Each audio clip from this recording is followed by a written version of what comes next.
Assalamualaikum warahmatullahi wabarakatuh. Apa kabar teman-teman? Kami dari kelompok 10 akan membahas mengenai sumber daya pendukung keberhasilan implementasi kurikulum. Nah, kelompok 10 sendiri terdiri dari dua anggota. Yang pertama Nike Fajar Kinasi dan yang kedua Alfiatun Hidayah. Langsung saja kepada pokok pembahasannya. Adapun materi yang akan kita bahas yaitu yang pertama, pemanfaatan sumber belajar, yang kedua penerapan manajemen sekolah, yang ketiga kualitas dan kinerja guru, dan yang keempat pelaksanaan Tripusat sebagai sarana pendidikan di Indonesia. Pemanfaatan sumber belajar. Apa sih pengertian dari sumber belajar itu? Sumber belajar merupakan segala sesuatu yang dapat dijadikan rujukan oleh peserta didik dalam kegiatan belajar guna mempermudah dan memperlancar proses pembelajaran. Nah, ada nih manfaat dari sumber belajar. Di antaranya, memberikan pengalaman belajar yang konkret dan langsung, memberikan informasi yang akurat dan yang terbaru, dan merangsang untuk berpikir kritis, merangsang peserta didik untuk bersikap lebih positif serta berkembang lebih lanjut, serta membantu memecahkan masalah yang timbul saat proses pembelajaran. Ada nih strategi untuk merancang sumber belajar. Yang pertama, mengidentifikasi karakteristik sumber belajar yang akan digunakan. Jadi di sini guru menggunakan kriteria-kriteria tertentu untuk menentukan sumber belajar yang akan dipakai agar sumber belajar yang dipilih tepat sasaran dan sesuai dengan tujuan pembelajaran. Yang kedua, sumber belajar yang digunakan harus disesuaikan dengan kemampuan guru. Dan yang ketiga, sumber belajar yang digunakan sesuai dengan kebutuhan belajar peserta didik. Adapun tahapan yang dapat dilakukan sebagai berikut. Yang pertama, analisis kebutuhan. Kegiatan ini ditujukan untuk mengkaji sumber belajar apa yang tepat sesuai dengan karakteristik materi. Yang kedua, penetapan sumber belajar. Penetapan sumber belajar harus sesuai dengan hasil analisis kebutuhan. Yang ketiga, pengembangan sumber belajar. Kegiatan dalam tahap ini menghasilkan produk sumber belajar yang akan digunakan untuk proses pembelajaran. Dan yang terakhir, evaluasi sumber belajar. Kegiatan ini melihat dan menganalisis kriteria keberhasilan dalam merancang sumber belajar dan mengevaluasi pelaksanaan penggunaan sumber belajar. Apakah sudah sesuai dengan tujuan pembelajaran ataukah belum? Penggunaan media pembelajaran. Media pembelajaran merupakan sebuah sarana yang dapat digunakan untuk menjembatani terjadinya transfer ilmu pengetahuan dari pendidik kepada peserta didik sehingga memudahkan peserta didik untuk memahami materi pelajaran. Nah, adapun manfaat dari media pembelajaran sendiri yang pertama, memperjelas pesan agar tidak terlalu verbalistis atau maksudnya bersifat verbalisme atau bersifat hafalan. Yang kedua, mengatasi keterbatasan ruang, waktu, tenaga, dan daya indera. Yang ketiga, meningkatkan minat dan antusiasme peserta didik dalam proses pembelajaran. Dan yang keempat, menjadikan suasana pembelajaran yang lebih interaktif sehingga pembelajaran terjadi secara dua arah, yaitu antara pendidik dan peserta didik. Adapun jenis-jenis media pembelajaran diantaranya ada media audio, visual, audiovisual, multimedia, dan realita. Realita itu maksudnya medianya nyata yang ada di lingkungan alam, baik digunakan dalam keadaan hidup maupun sudah diawetkan seperti binatang, spesimen, herbarium, dan lain-lain.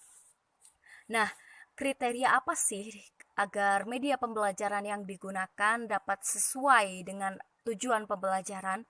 Yang pertama, jelas dan rapi. Yang kedua, bersih dan menarik. Yang ketiga, cocok dengan sasaran. Yang keempat, relevan dengan topik yang diajarkan. Yang kelima, sesuai dengan tujuan pembelajaran. Yang keenam, praktis, luas, dan tahan. Dan yang ketujuh, berkualitas baik. Serta yang terakhir, ukurannya sesuai dengan lingkungan belajar. Selanjutnya, apa sih prinsip yang perlu diperhatikan oleh seorang guru dalam menentukan pilihan media yang akan digunakan untuk pembelajaran? Yang pertama, kesesuaian. Media yang dipilih harus sesuai dengan tujuan pembelajaran, karakteristik peserta didik, dan materi yang dipelajari, serta metode atau pengalaman belajar yang diberikan kepada peserta didik. Yang kedua, kejelasan sajian. Beberapa jenis media dan sumber belajar dirancang hanya mempertimbangkan ruang lingkup materi pembelajaran tanpa memperhatikan tingkat kesulitan penyajiannya. Yang ketiga, kemudahan akses.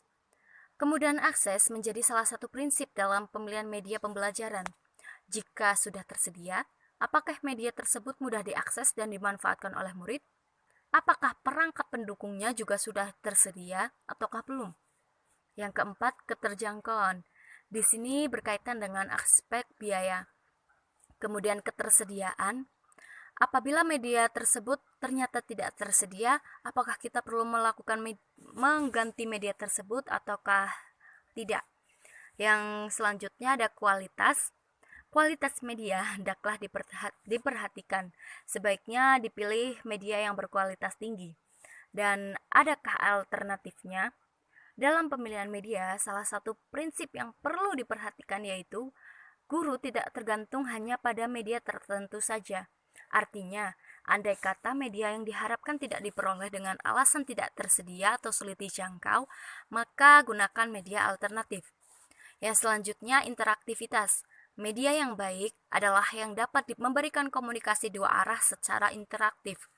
Yang kesembilan, kebaruan. Media yang lebih baru lebih sesuai dengan kebutuhan stakeholder di lapangan kerja. Dan yang terakhir, berorientasi siswa. Pemilihan media pembelajaran harus berorientasi pada siswa. Artinya perlu dipertimbangkan keuntungan dan kemudahan apa yang akan diperoleh siswa dengan media tersebut. Prosedur pemilihan media. Adapun langkah-langkah prosedur pemilihan media adalah sebagai berikut. Yang pertama, mengidentifikasi karakteristik peserta didik. Ada dua hal yang perlu diperhatikan, yaitu karakteristik yang bersifat umum dan karakteristik yang bersifat khusus. Yang kedua, menelaah tujuan pembelajaran. Tujuan pembelajaran juga menjadi faktor pertimbangan dalam pemilihan media karena jenis kompetensi yang diharapkan dicapai sangat terkait dengan jenis media yang digunakan. Yang ketiga, mengkaji karakteristik bahan ajar. Sifat bahan atau materi ajar menentukan bentuk tugas dan pengalaman belajar yang akan diberikan kepada peserta didik. Yang keempat, menetapkan pilihan media. Dari hasil telaah, maka akan diketahui alternatif jenis dan format media yang bisa dipilih. Selanjutnya perlu dikaji ketersediaan jenis dan media yang dibutuhkan beserta fasilitas pendukungnya. Yang kelima, mereview.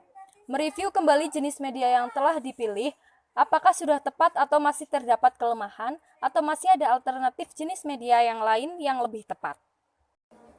Penerapan manajemen sekolah. Manajemen sekolah adalah serangkaian kegiatan pemanfaatan semua komponen, baik komponen manusia maupun non-manusia yang dimiliki sekolah dalam rangka mencapai tujuan yang efisien. Manajemen sekolah pun dapat diartikan sebagai proses atau rangkaian kegiatan yang telah disusun sebelumnya guna mencapai tujuan sekolah yang telah ditetapkan sebelumnya.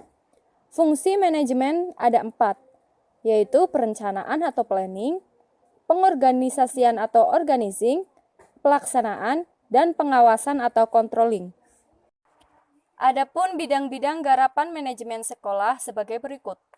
Manajemen kurikulum, kesiswaan, ketenaga kerjaan atau personalia, keuangan, sarana dan prasarana, humas, ketatausahaan, dan sistem informasi. Kualitas dan kinerja guru. Guru adalah peranan penting dalam proses penyelenggaraan pembelajaran di sekolah dan yang bertanggung jawab atas peserta didik di bawah bimbingannya. Guru juga merupakan faktor krusial dalam peningkatan proses dan juga hasil pembelajaran peserta didik. Untuk menghasilkan keluaran yang mempunyai kualitas mutu yang sesuai harapan, guru dituntut untuk mempunyai standar kualifikasi di bidang pekerjaannya. Nah, kinerja guru yaitu kemampuan seseorang atau seorang guru dalam melaksanakan tugas-tugas pembelajaran atau mengajarnya di sekolah. Kinerja guru bisa juga diartikan sebagai suatu wujud perilaku dengan upaya pencapaian prestasi yang dipengaruhi oleh beberapa faktor seperti ability, capacity, health, incentive, environment, and validity menurut Noto Atmojo tahun 1992. Pelaksanaan Tripusat sebagai sarana pendidikan di Indonesia. Poin pertama yang akan dibahas yaitu pengertian tripusat. Pendidikan sangatlah penting untuk kehidupan setiap manusia. Berkaitan dengan pendidikan, maka lingkungan sangatlah berpengaruh besar dalam perkembangan kepribadian seseorang. Dan lingkungan inilah yang disebut dengan istilah tripusat pendidikan. Tripusat pendidikan adalah konsep pendidikan yang dikemukakan oleh Ki Hajar Dewantara sebagai pendiri Taman Siswa yang diakui juga sebagai Bapak Pendidikan Nasional. Tripusat pendidikan yang dimaksud di sini adalah lingkungan pendidikan yang meliputi pendidikan di lingkungan keluarga, pendidikan di lingkungan sekolah, juga pendidikan di lingkungan masyarakat. 3 lingkungan inilah yang disebut dengan tripusat pendidikan. Poin kedua yaitu peran keluarga. Kenapa keluarga mempunyai peran penting dalam pendidikan seorang anak? Itu karena keluarga mempunyai peranan kunci dalam pembentukan dan pengembangan ketakwaan, karakter, watak, kepribadian, budi pekerti, dan sopan santun berdasarkan nilai-nilai yang terkandung dalam kearifan lokal. Maka sebab itu juga dapat dikatakan keluarga sebagai kesatuan hidup bersama yang pertama kali dikenal oleh seorang anak. Karena itu juga dikenal dengan istilah primary community. Nah, fungsi keluarga sebagai pendidikan yaitu ada 5. Pertama, pengalaman pertama masa kanak-kanak. Kedua, menjamin kehidupan emosional anak. Ketiga, menanamkan dasar pendidikan moral ataupun akhlak. Yang keempat, memberikan dasar pendidikan sosial. Dan yang kelima atau yang terakhir yaitu peletakan dasar-dasar keagamaan. 3 yaitu peran sekolah. Sekolah adalah lembaga pendidikan yang melaksanakan pembinaan pendidikan dan pengajaran dengan sengaja, teratur, dan terencana. Guru yang melaksanakan tugas pembinaan, pendidikan, dan pengajaran tersebut adalah orang-orang yang dibekali dengan pengetahuan tentang anak didik dan memiliki kemampuan melaksanakan tugas kependidikannya. Menurut Yong Pai dalam Arif Rahman, paling tidak ada 2 fungsi utama pendidikan sekolah.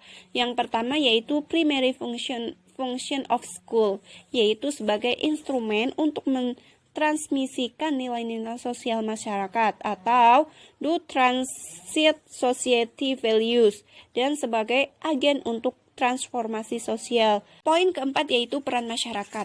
Seringkali masyarakat itu melupakan bahwa mereka atau kita semua mempunyai peranan penting juga dalam proses pembelajaran seorang anak. Pendidikan masyarakat terjadi ketika lepas dari asuhan keluarga dan berada di luar pendidikan formal atau di sekolah. Jadi, pendidikan masyarakat itu terlepas dari pendidikan pengawasan orang tua, pendidikan orang tua dan juga lepas dari pendidikan sekolah. Bisa dikatakan juga pendidikan masyarakat itu pendidikan non-formal. Pendidikan masyarakat terjadi secara tidak langsung, dalam artian anak mencari pengetahuan dan pengalaman sendiri, mempertebal keimanan serta keyakinan sendiri akan nilai-nilai kesulitan dan keagamaan di dalam masyarakat. Sekian pembahasan dari kelompok kami, semoga bermanfaat. Wassalamualaikum warahmatullahi wabarakatuh.